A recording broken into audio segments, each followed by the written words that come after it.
Hello, this is Jason Moore for AE Tuts Plus, and welcome to my retro logo animated intro tutorial. Now, this is sort of a part 2 to a tutorial I did a while back on creating a VHS rewind effect. I thought it might be helpful to show the techniques I used in the clip that was being rewound in that tutorial.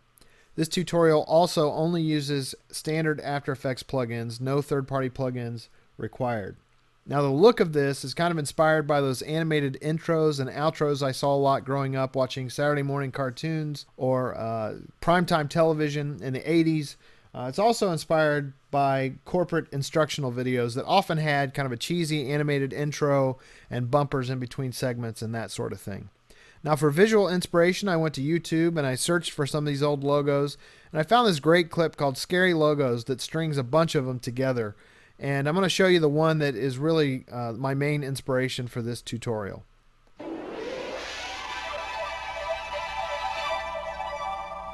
Alright, so what we have here is the pieces of the logo coming together, pushing back. We've got animated light streaks and glows and some really great cheesy audio as well. So we're going to create something very similar. Here is what the final animation will look like.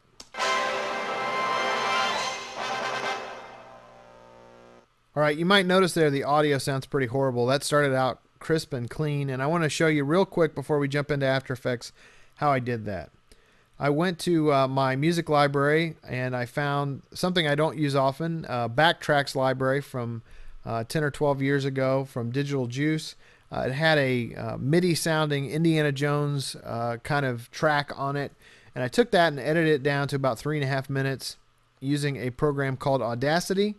If you don't have Audacity, you ought to check it out. It's free, audacity.sourceforge.net. And here's what the audio sounded like before I treated it. Alright, so it's kind of crisp and clean, but it's got all that cheese that you need. So to make that sound degraded, I used a plugin called Isotope Vinyl. And you can go and download that for free at isotope.com. Just go to support and download. You'll find it. You just put your email and name in there, and they'll send you a registration code. So here's what the plugin looks like. It's very cool. Kind of retro-looking interface here with sliders for mechanical noise, where the electrical noise is the buzz you heard in the clip. You can add dust and scratches, determine kind of an era for what you want it to sound like. Stereo or mono. I put it on mono here. Click OK, and it takes care of all the degrading for you.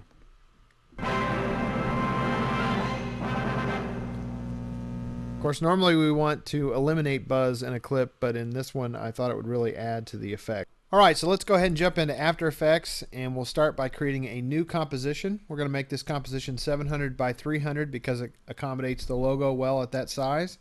And we'll call this Logo Setup. Click OK. Now, when I originally created this project, I started with the audio and found all the timings, all the hits in the audio. I don't need to do that now since I'm sort of reverse engineering this, but I'm going to go ahead and include it in the project so when I RAM preview, you'll see the sound effects matching what's happening visually. Alright, so let's go ahead and grab the AE Tuts logo and drag it in here. Of course, you could use whatever logo you would like. I'm going to grab the mask tool and just mask off the AE portion here. And rename that layer AE. And we'll duplicate that.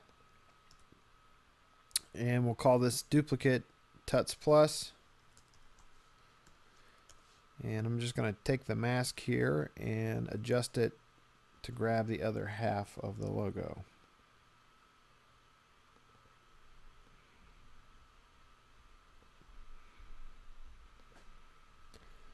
All right, let's just check and make sure that looks right. Oh, got to get that white edge there.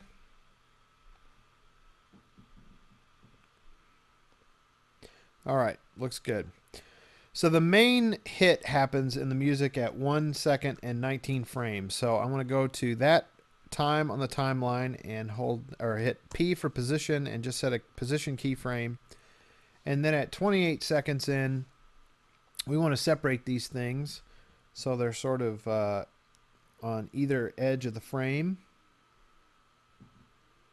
And I held down shift while I did that, so they kind of stay in the exact same horizontal plane there. And the last thing I'll do here to these keyframes is I'm just going to select them and hold down Control and choose Easy Ease to set those keyframes so that they're kind of smooth when they come in. Now in the animation here, when those pieces come together, they sort of fuse with these light streaks that kind of go around the boxes and around the type. We want to create that. It kind of looks hand animated in the final piece, and we're not going to hand animate. We're going to use filters. We're going to use the Vegas effect. So let's start by creating a new layer. We'll click OK. Actually, I want to call that light streaks. And let's choose the Vegas effect here. And there's no data for it to work with. It has to have paths or lines in order to draw those shapes. So what we're going to do is go into Illustrator, and I've got the AE Tuts logo open here and already selected using the group selection tool. I just grabbed each of the letters. I actually combined the T and the U into one shape here, and I'm going to copy that, return to After Effects, and paste in the logo. Go back to 119 here on the timeline so that everything's kind of lined up. It's a little misaligned actually, so what I'm going to do is just use my arrow keys here to kind of move that mask down so that it matches up with the logo below. So when you paste that in, it creates, unfortunately, rather than creating one mask, it creates a bunch of different masks. There's actually 10 different masks here.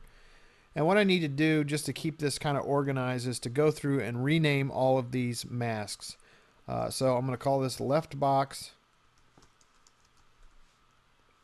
right box, A outer. We've got the outside of the A and then the inside of the A. Same with the E. So I'm going to go ahead and rename all these and let you skip ahead.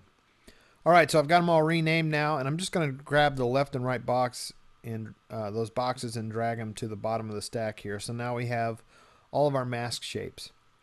All right, so Vegas starts out by default wanting to create strokes based on image contours. We want to change that to mask, and you need to tell it what mask you want to use. Since we've got so many masks, we're going to start with the A here. We need to tell it we want to use the A. For segments, we're going to do 2 segments. We're going to leave the length here at 1. Let's change even to bunched. I'm going to, just for now, start out at 188 on the degrees on the rotation. We'll animate that here in a moment. We want to change the color here from yellow to a pinkish color. So we're going to enter 240, 0, and 255. And we'll click OK there. We're going to leave hardness and start opacity at their default values. But we do want to change the width, so let's change the width to 4.5. And it looks like I have my layer set up as a dissolve layer. We don't want that. In fact, we can go ahead and change this layer mode to screen. So now we see our stroke over top of our logo. And let's change the midpoint opacity here to negative 0.220.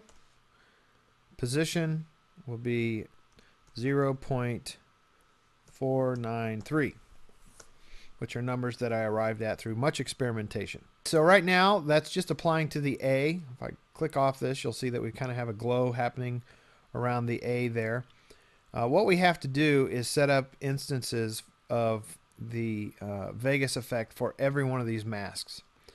So what I'm going to do is just close this up for a moment here and just duplicate, and I need a total of 10. So I'm just going to duplicate it until I get to Vegas 10 there. I select all these and open and close them. And just to keep things organized, I'm going to go ahead and rename these Vegas effects. I just hit the Enter key so that they correspond with the masks.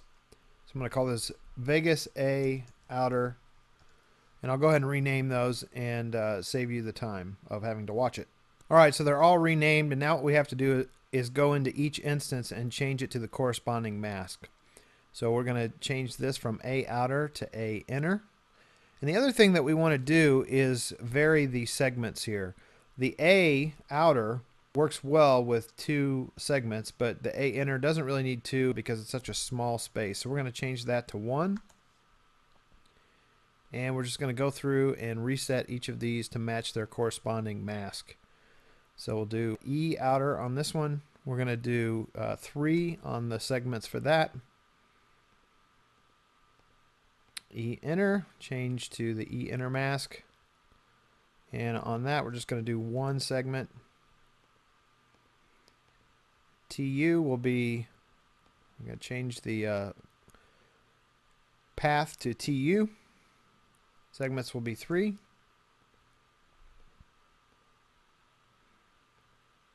On the T here, we just change the segments to 4.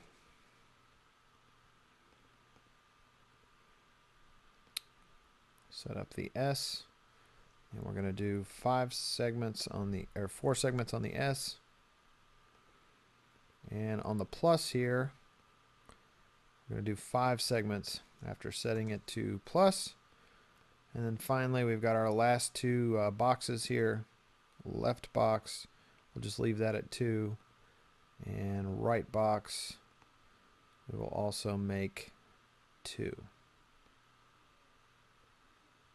Okay, so what we're going to do is link up all of the rotation values from the various instances of the Vegas layer to the A outer. That way when we rotate the A outer, everything else rotates along with it. This is much easier than having to go through and animate every parameter every single time. So I'm going to open up the settings here for A outer and A inner. And for rotation, I'm just going to Alt-click on rotation. I'm going to drag the pick whip up here to the rotation of A inner. And so now when I rotate A inner, or the A outer, A inner also rotates along with it. I haven't found an easy way to apply this to all the layers, so I'm going to go ahead and do that, and we'll skip ahead. Alright, so I've got them all linked up now, and all we have to do is rotate the Vegas A outer, and everything rotates together. Much easier than having to set keyframes for every single layer, every single time you want to make a change. Alright, so we're going to go to 116 and set a keyframe for rotation. Make it 188. And then at 402,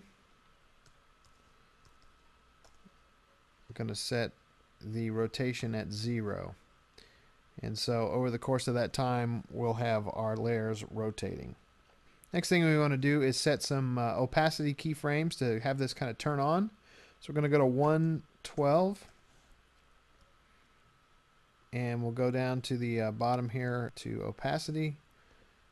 Change that to 0. At 2.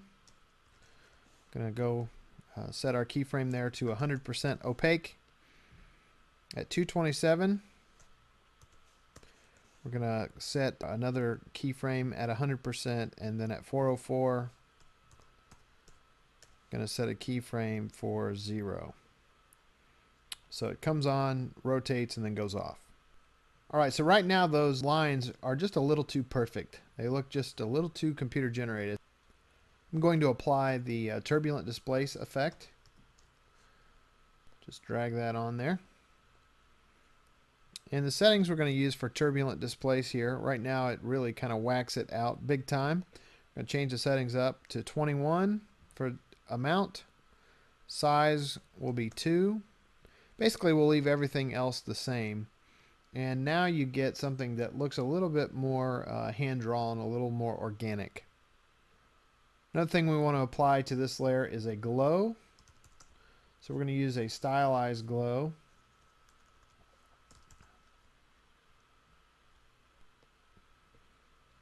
Which will make that really kind of pop. Right, so our settings here will be 62.9 for threshold. Glow radius will be 8. Intensity will be 3.1. And then we're just going to leave all the other settings the same. That pretty much takes care of our initial light streaks layer here. If we look at the animation, we'll see that when the light streaks come on, there's sort of a hot head on those, on each of those, kind of a bright spot. So we're going to create that now by duplicating the layer. And we're going to just change a few settings up here. We're going to select all of the Vegas settings together for a moment. So I'm just going to hold down Shift and select each of those.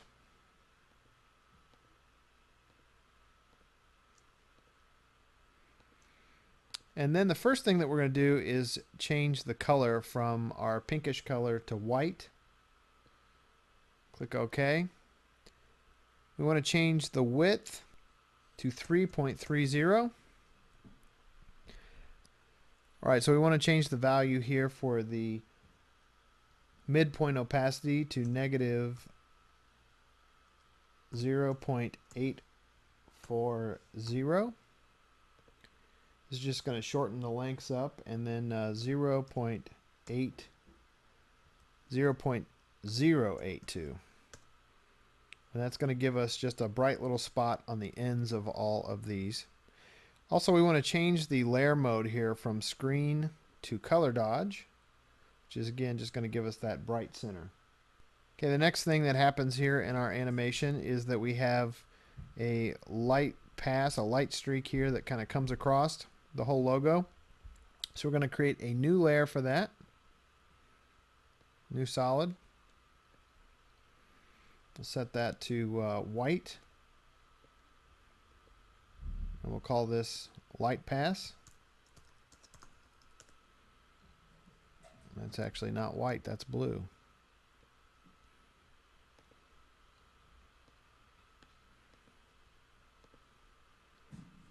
Alright, so we want to create some rectangular masks here for this layer, and then we're just going to skew them a little bit. So I'm going to create one mask. Just grab these top two nodes here.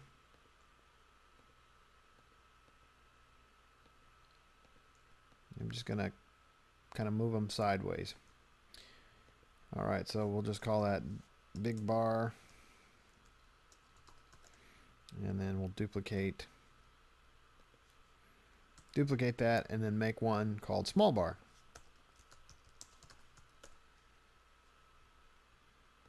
Move the mask over and just adjust the size of it. So I've got kind of one thick one and one thin one. Alright, so we want to set some keyframes for these, starting at 207.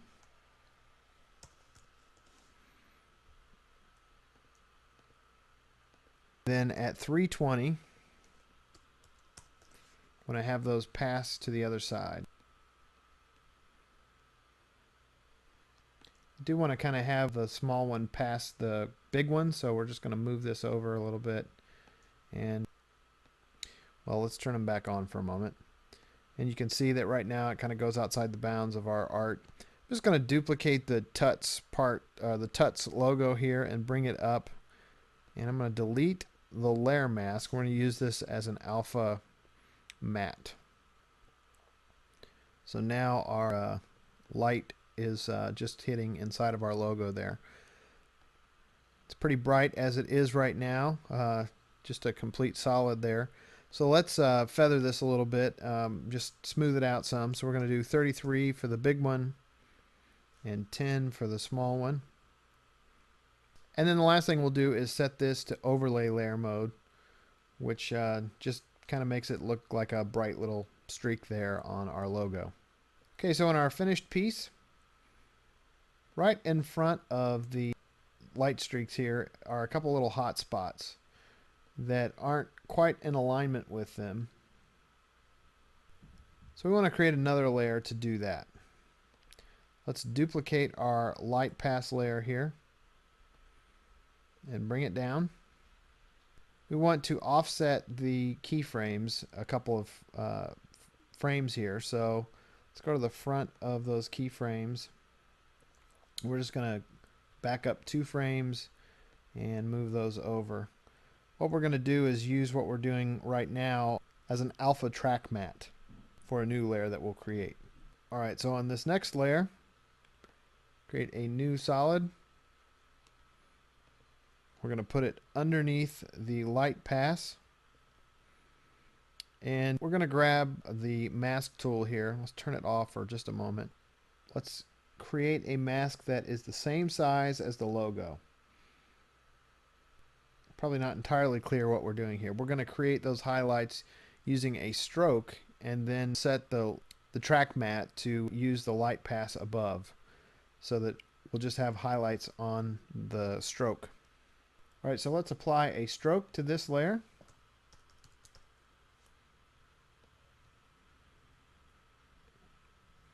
And we want to use the mask 1 there, and we'll make it 3-point stroke. Can't see it because the layer's turned off here. Let's render that on transparent.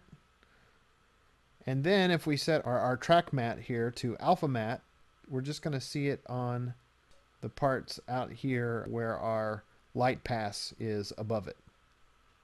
Right, so next thing we want to do to this glow here is let's grab the Turbulent Displace and the glow settings from our light streaks layer, copy those, and we're just going to paste this in here, and that's going to make that bright highlight there look more organic. Last thing we'll do is change this from a normal mode to an add mode. Okay, let's take a look at our final animation here again. And when those two pieces come together, we get a big glow in the background. So let's create a new solid. I want to change it from white to a color here. So let's change it to 227, 169, and 243. Click OK. Then we're going to drag this down here underneath the logo. And let's create another mask here that's the same size as the logo. What we're going to do is animate the feather on this. So this comes in at 119. And what we want to do is trim this layer. So I'm just going to hold down Alt and the forward bracket, and we're just going to trim that layer off. It's going to come in at 100% opacity and then fade over time. So let's go ahead and set a keyframe here of 100. What we want to do to our layer mask here is start the feather out at 0 pixels, and then let's move 10 frames up to 129. I'm going to set the feather to 30 pixels, and we'll just set another keyframe here for opacity at 100. And then we're going to move to 413. And we're going to go back to 0 on the feather and 0 on the opacity. And for a moment, it's not going to look like anything's happening. But what we want to do is apply a Turbulent Displace to give this a more organic feel to it. And then we're going to apply a glow, and that will really kind of make it all pop behind it. So let's apply the Turbulent Displace.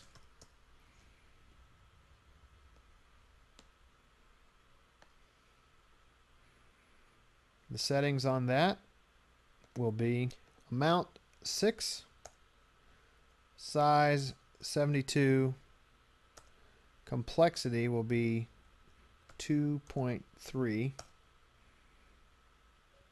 And you see what happens here is we start to get a little bit of glow over here, a little bit at the top, just a little bit wrapping around it. So it doesn't look like a perfect rectangle that is blurred, but it kind of has an organic shape to it. Next thing we'll do is add a glow. So we're going to add the stylized glow here. And what we're going to do is set some keyframes. So let's go back to 119. And let's set keyframes for threshold, radius, and intensity. We're going to change the threshold to 42.7. The threshold will be 0.0. I'm sorry, the radius will be 0.0. The intensity will be 0.8. And then we're going to bump back over to 129. Set the threshold to 84.7. Set the radius to 81.0 and set the intensity to 2.9. Then we're going to go out to 413. And we're just going to copy the values from 119 and paste them in. It's going to return back to 0. All right, so let's just take a look at where we're at.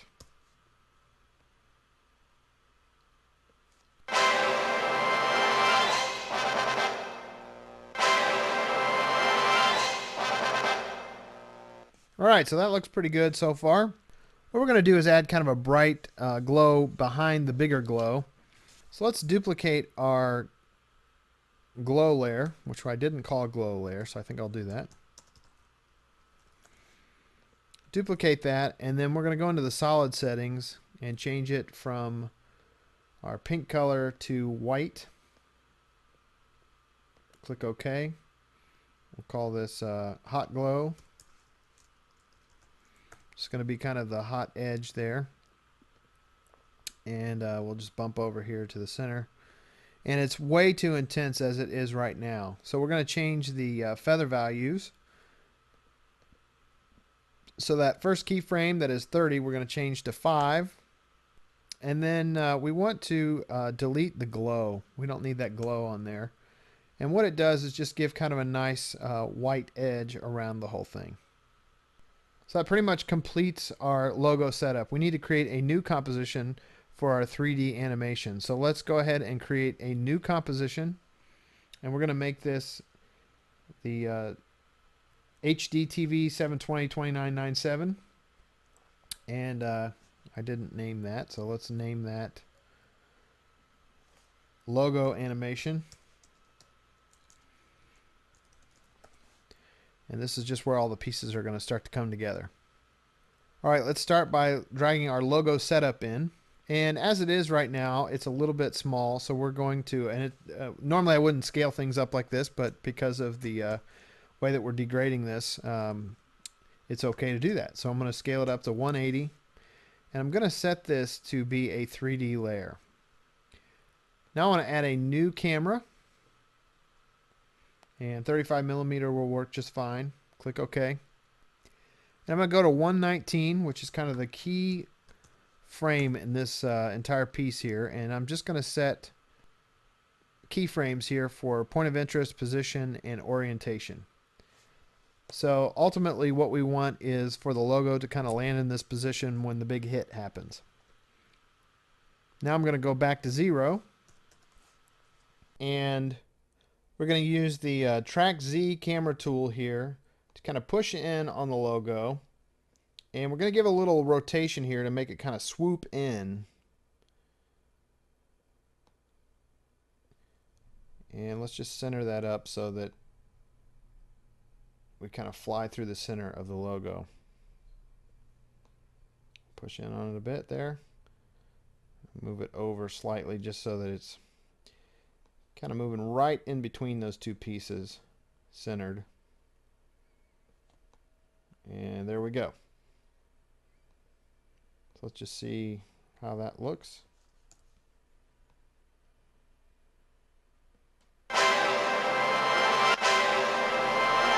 All right, looks pretty good.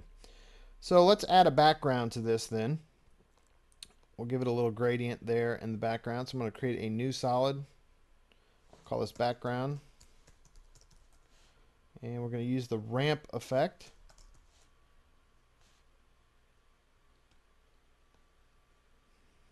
Let's move the background behind the logo, and let's change the color. So we'll change the start color to 164, 39, and 236. And we're going to make the end color here 18, 5, and 23.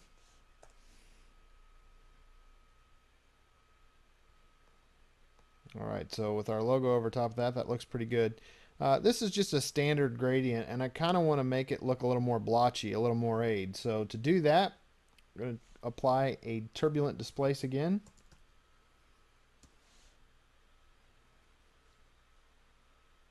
And for the values on that, we're going to set it to 27, 178, and 2.3.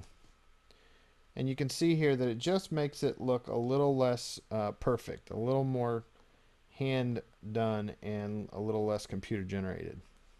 So let's add our subtitle instructional video. Just going to use the type tool here, and I'm going to use Helvetica Neue there and make it bold, 25 point and white.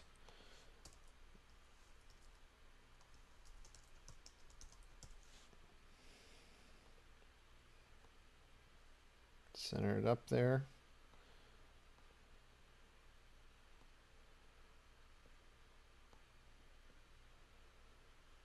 And I'm just going to apply a drop shadow, the perspective drop shadow here. And we're going to do three different iterations of this to kind of really build that up.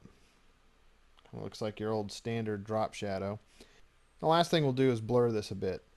So let's go over here and we're going to do a fast blur.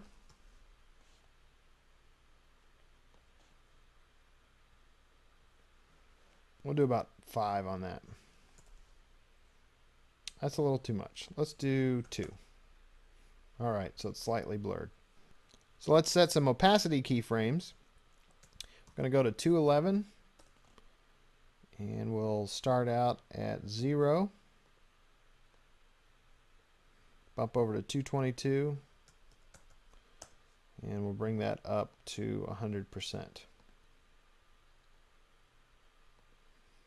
And that'll just fade in real simple there. Alright, so to give this thing really kind of an old worn out look, we need to create some distortion that will come back and use some displacement maps to kind of alter the footage. So we want to create a new composition. We're going to call this Distortion Noise.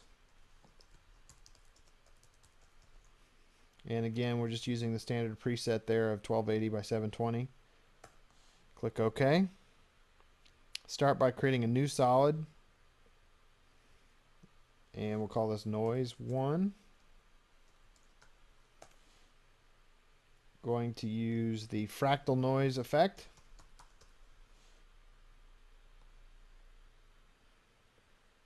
Seems that everything in After Effects that's cool starts with Fractal Noise. Alright, so we're going to just leave the two settings, basic and soft linear, as they are. Change the contrast to 255. Brightness we'll do -110. The complexity here we'll leave at 6. And we're going to do an expression here for the noise on the evolution. So just Alt-click time times 500 will do it. That's just going to make those little splotches move around quite a bit. And I had cycle evolution checked for this particular layer. I want to apply a fast blur. We're going to kind of blur these lines so they're horizontal.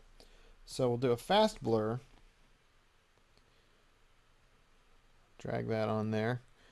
And what we're going to do is set it to be a horizontal blur. All right, so for the blur dimensions, we're going to switch it from horizontal and vertical to just horizontal. And we're going to do 500 for the blurriness. Now that makes everything kind of disappear because it's so blurred. But we're going to apply a brightness contrast to this layer.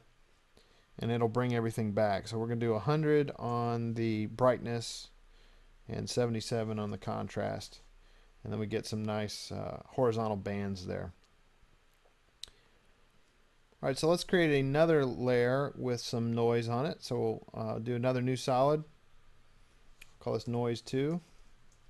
I'm going to start with Fractal Noise again.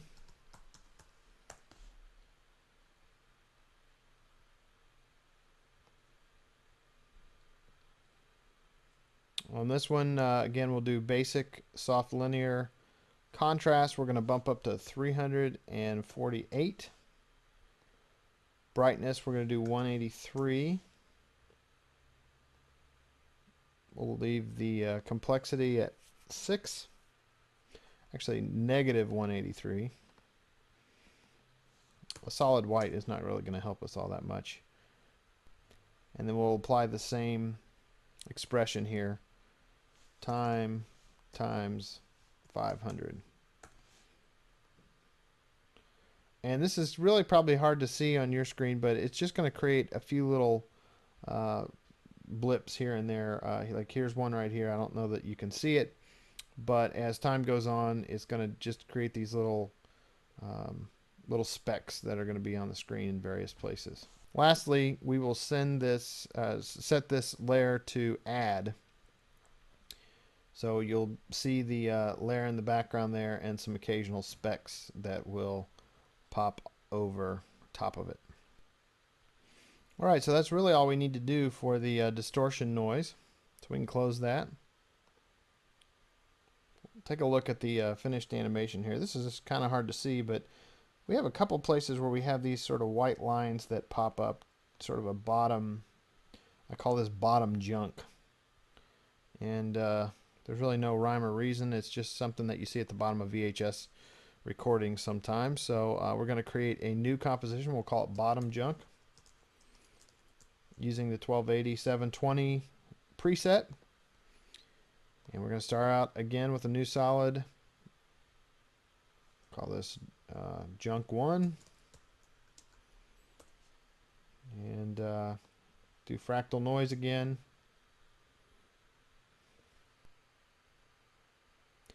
And our settings, we're going to change from basic to small bumps. Soft linear will become block. For the contrast, we're going to bump it up to 760. And the brightness, we're going to do negative 75. On our transform settings here, we're going to go down and uncheck uniform scale. And we want the width to be 127.5.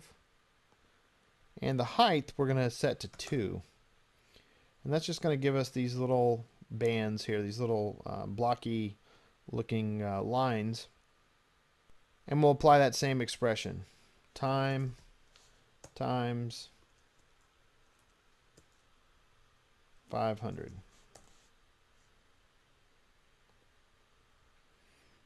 And so as time moves on, these things will sort of, as you scrub it, it turns white there, but just do a quick little RAM preview, a few seconds of this, and you'll see that they just kind of pop on and off all over.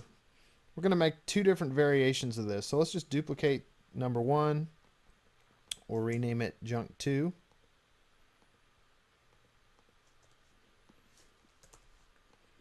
And the only thing we're going to do here is change the width.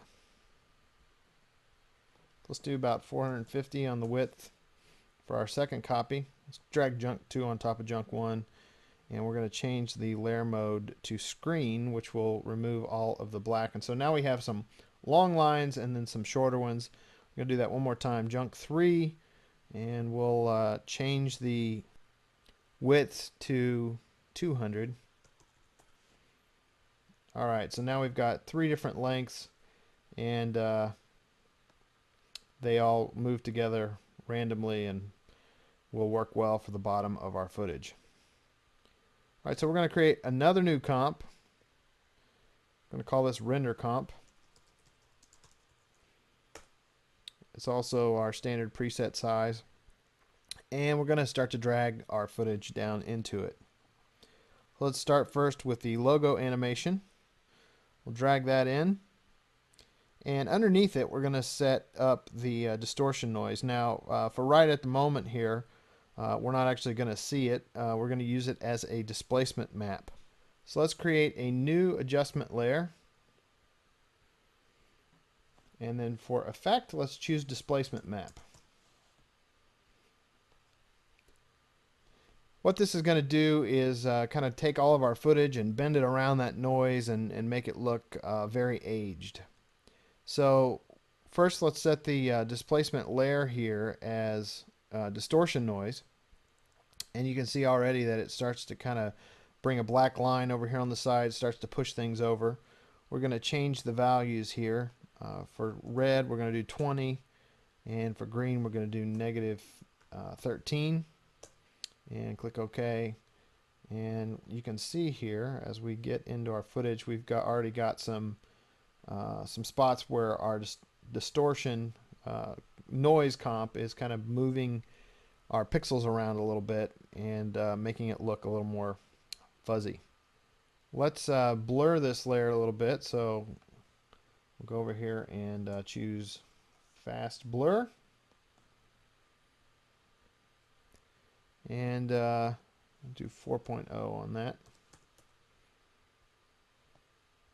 Let's actually move that above the displacement.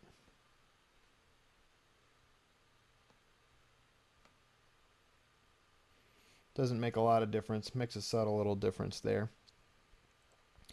And then the last thing I want to do to this particular treatment is to kind of slow the footage down so it doesn't look 30 frames a second. So we're going to choose Posterized Time, and we'll drag that in, and we're going to set it to 20 frames per second. You could do 24, but that's a standard frame rate that we're familiar with seeing. 20 is going to make it look a little more stuttered, not quite so smooth, which I think makes it look older. Looks like it's playing off an old tape. Actually, I lied. One more thing that we're going to do here is create some noise. So we're going to do fractal noise again. And let's change our settings here to 103, 0. The scale, we're going to make 31. Complexity, we're going to change to 7. I want to change the opacity on this to 10%. And then lastly, we're going to change the layer mode just on the effect here to overlay. And that's going to just give us a nice little grain there. So it's already starting to look older. You know, kind of, it's got that television noise feel to it. So we'll rename our adjustment layer here TV treatment.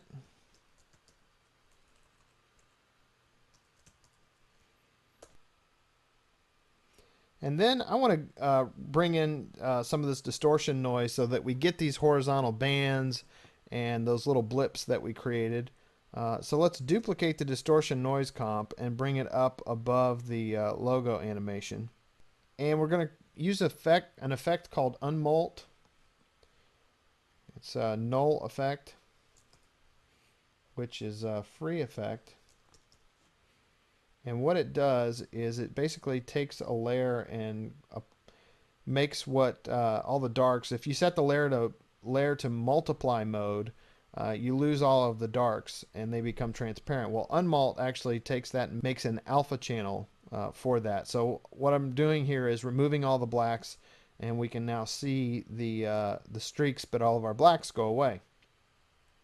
I'm going to set the layer mode on this to overlay, and it becomes a little more subtle. And we're going to just duplicate this one more time to get those streaks in there, but that's just a little too much. I want it to be more subtle. So I'm going to choose 30% on the amount there. Let's go out to 4. And let's see what this looks like.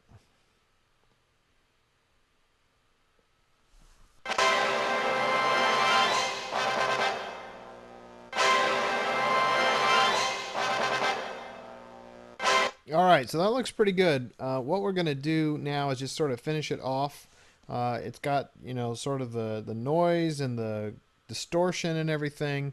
We're going to add that bottom junk that we created. This will be pretty simple. We're just going to drag this layer in here on top of the treatment. It's going to fit the screen here. And we're just going to create a layer mask here at the bottom. And you're not going to see a lot of this. you'll just see little pieces of it here and there. It's pretty subtle.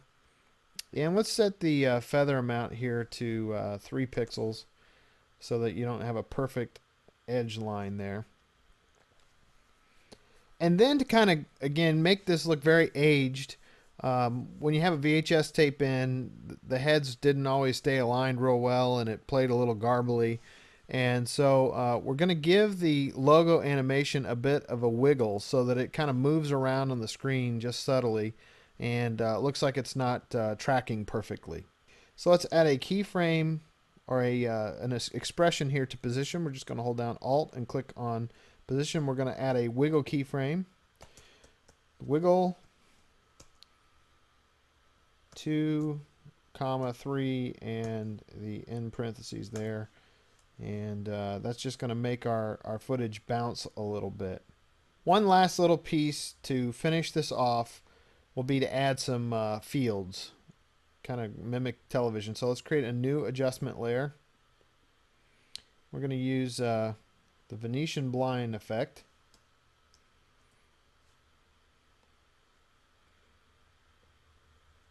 And we want to change the direction here to 90 degrees. The transition completion, we're going to do 41%. Width will be 11. And we want to feather this 4 pixels.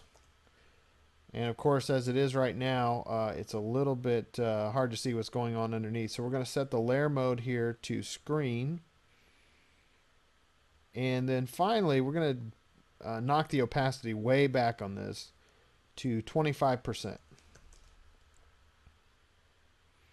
And that gives us sort of a subtle fields look. And really, that's kind of it. So I'm going to expand this out here.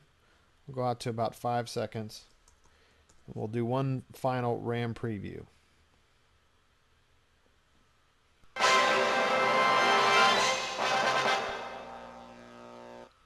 All right, well, there you go. You can see that the expression there is making the comp rotate just ever so slightly, move around ever so slightly. And with the fields and everything, it really gives it that old school feel. One last thing that I'll do here before we end is to rename our adjustment layer fields. And we can take one last look at it.